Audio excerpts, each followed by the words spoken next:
পদ্মা পদ্মা পদ্মা না জীবন ৰহস্য মোৰ শুনিবি অভাগী। আপুনি কি কৈছে প্ৰিয়তম? মই একো বুজিব পৰা নাই। আপুনি ইমান চঞ্চল হৈছে কিয়? চঞ্চল নহওঁ প্ৰিয়ে, ধীৰ স্থিৰ জীৱয় চল অটল।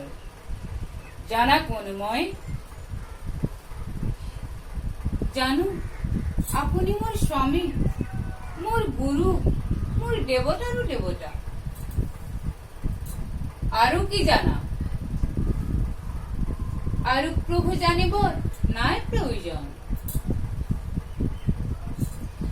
সুতপুত্ৰ মই জানো প্ৰিয়তম। নাজানা পদ্মা, সুতপুত্ৰ মই আছিলো এদিন, কিন্তু আজি হল কুন্তি পুত্ৰ জ্যেষ্ঠ পাণ্ডৱৰ। উপহাস নকৰিব প্ৰিয়তম। উপহাস নোহে পদ্মা। মাতা আহি নিজ মুখে যমুনা তীৰত কৈ গল আজি প্ৰভাতত, ৰাধাৰ নন্দন তুমি নহয় নহয়, জ্যেষ্ঠ পুত্ৰ তুমি মোৰ প্ৰথম তনয়।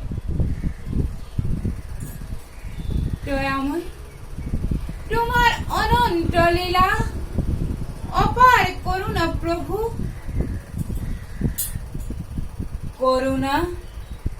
কৰুণা নহয় প্ৰিয়ে, ই যে প্ৰতাৰণা। নহলেনো ব্যৰ্থ কৰি জীৱনৰ সোণালী গৰিমা, নিৰপতি লৈ লৈ ঋষি অভিশাপ, অন্তিমৰ যৱনিকা পৰাৰ আগতে জানিলোহেঁতেন কিয় ৰাজেশ্বৰী কুন্তি মাতৃ বুলি মোৰ। স্বাৰ্থপৰ, ভীষণ স্বাৰ্থপৰ, সমগ্ৰ পৃথিৱী মাথো স্বাৰ্থৰ আগত। প্ৰিয়তম শুনা পদ্মা, কলংক কালিমা খানি শৈশৱৰে পৰা সহিলো যাতনা কত কত অপমান। তেতিয়াতো জননী নাকান্দিলে প্ৰাণ, হিনিকল উদ্ভৱ বুলি আচাৰ্য দুৰ্নয় অষ্ট শিক্ষা নিদিলে ক্ষীণাত। দ্ৰুপদী স্বয়ম্বৰৰ দিনা হীন বুলি নিচ বুলি দ্ৰুপদ বাৰাই কৰিছিলে কত অপমান, সুতক নকৰো বুলি বৰ মূল্যদান। কতা তেতিয়াতো জননী নাকান্দিলে প্ৰাণ, আৰু আজি অতীতৰ নিকৰুণ নিদাৰুণ কথা নুশুনাব আৰু প্ৰভু। নোৱাৰো বুজিব গোপনে আছিল কিয় আজি এতকাল আপোনাৰ জীবন ৰহস্য। ৰহস্যৰ বাবে পদ্মা, জীবন ৰহস্য মোৰ গোপনে আছিল।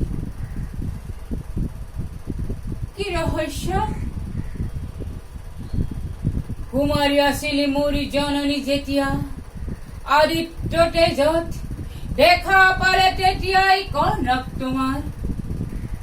কলংকৰ চেকা ধুই নিকা কৰিবৰ উপায় আছিল মাথো, নিঃসহায় নিৰ্দোষী শিশু জ্ঞান কৰি মাটিৰ পুতলা, অকাতৰে অম্লান বদনে নদীৰ গৰ্ভত প্ৰিয় বিসৰ্জন দিয়া।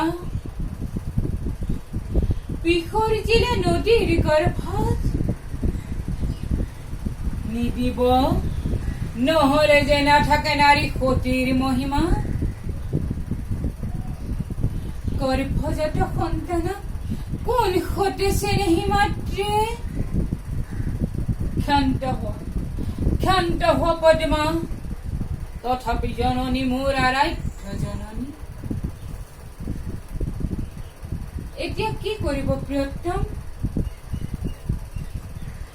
নালাগে ৰাজত্ব মোক, নালাগে জ্যেষ্ঠতা, সুতক্ষ জীৱনৰ শ্ৰেষ্ঠ পদ মোৰ। হওক পাণ্ডৱ মোৰ নিজ সহোদৰ, হওক জননী কুন্তি, বিফল নহব প্ৰিয় যৌৱনৰ পথ। সখা মোৰ, ভাতা মোৰ, মাথো ৰজ্জুৰ